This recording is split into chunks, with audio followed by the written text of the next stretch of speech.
I won't repeat what Kirsten Bays has said because I've agreed with every word.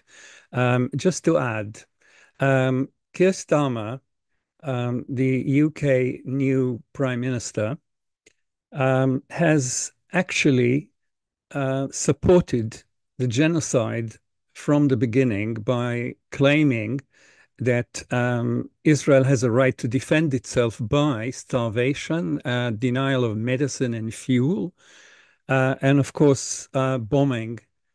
So I don't think that he was in a good situation to defend himself against claims of supporting genocide. Now, the Genocide Convention makes not just the support of arms illegal and chargeable in a sense, but also any other form of support to genocide is also um, um, basically enabling genocide. And Keir Starmer has made noises to that effect more than once. So he was in a difficult situation. And of course, once the ICJ has come to a position of in May that the UN asked it to take about the occupation, the government had to do something to prove that it's not supporting genocide actively. And I think this is the minimum, as Kirsten said, that they could get away with. And this is what they have done.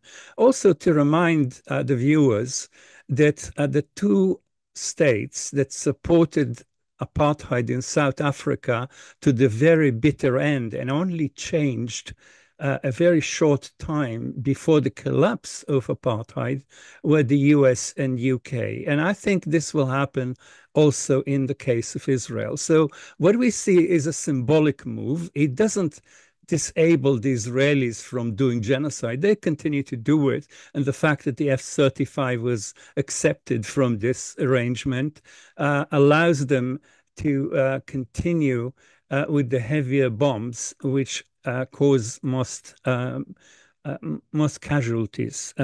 And they bomb everywhere, especially in the areas that they tell the Palestinians to congregate in and consider as safe. And there is no safe place in Gaza, and there hasn't been ever since the 7th of October.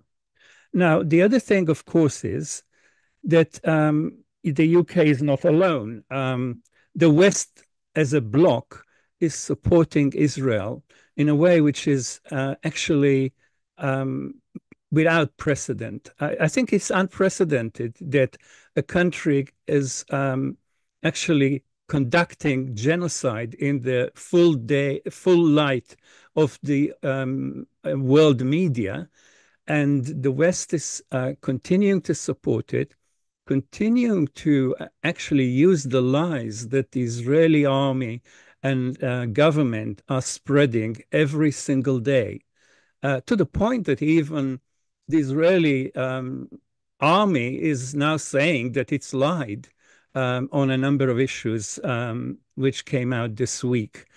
So I think the UK is not alone.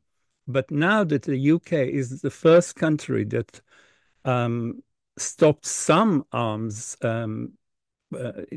provided to Israel, is hopefully going to bring change from others. I am not very optimistic because we've got to look even further to the UN and to the force that is applied to the UN by the UK and by the rest of the and of course by the US mainly. But the US has vetoed every possible sanction that was ever suggested against Israel since 1948. Israel has never had to face sanctions until now. So until the UN itself as an organization is changed, and I think BRICS is now trying to bring this about, but not too fast. and it's a bit, gentle about it, which I regret. They should be much more active and faster. Otherwise, there won't be Palestinians to save in Gaza. And I have to end by saying that it's very troubling that the Arab world has not played a more positive role in stopping the genocide until now. Negotiating a ceasefire, which of course is totally useless with the US supporting Israel every time that it changes moves the goalpost, which Netanyahu is a specialist at. One expects, and I think the Arab people also expect their government to act more actively in stopping the genocide. This has not happened. Again, because of US, UK, and Western pressure.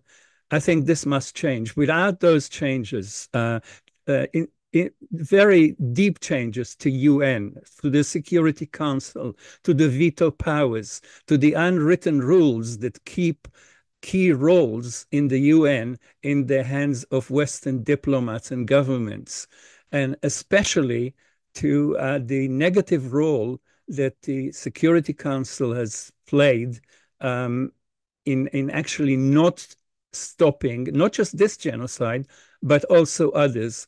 So the UN is ineffable and ineffectual organization, and this must change if order and international law is to prevail.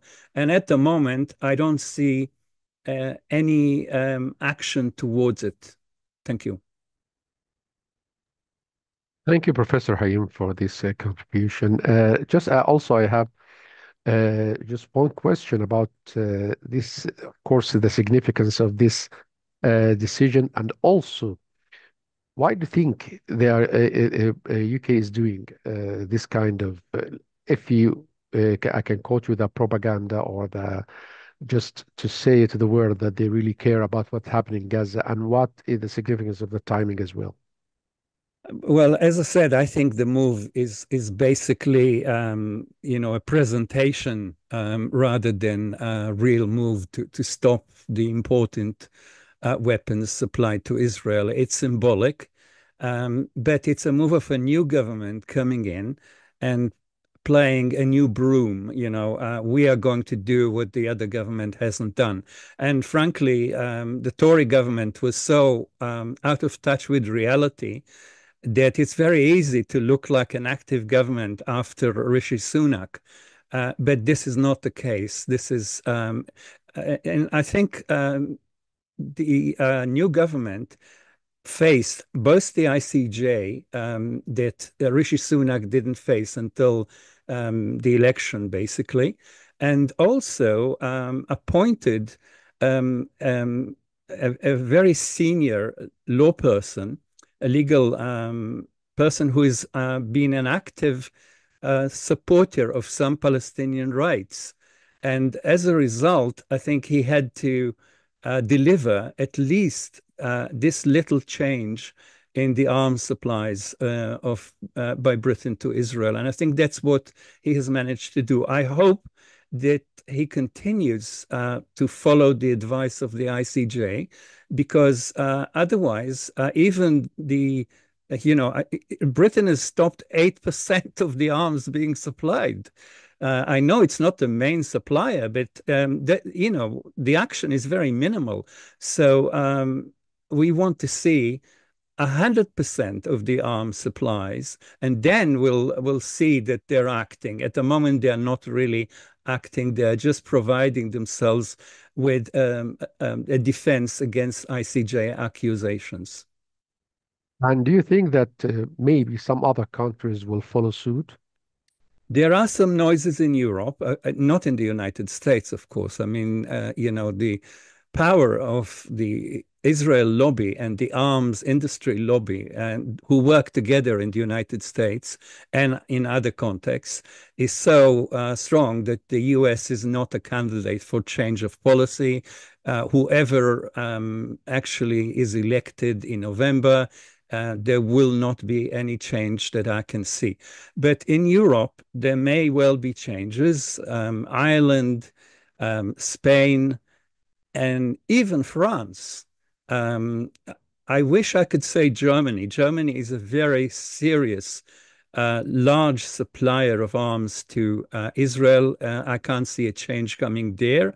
Maybe Italy may be swayed. Italy is a main supplier to Israel. It may be swayed if another country joined Britain, um, not in stopping 8%, but stopping arms altogether. I think Italy might follow. I cannot see Germany or the US doing that.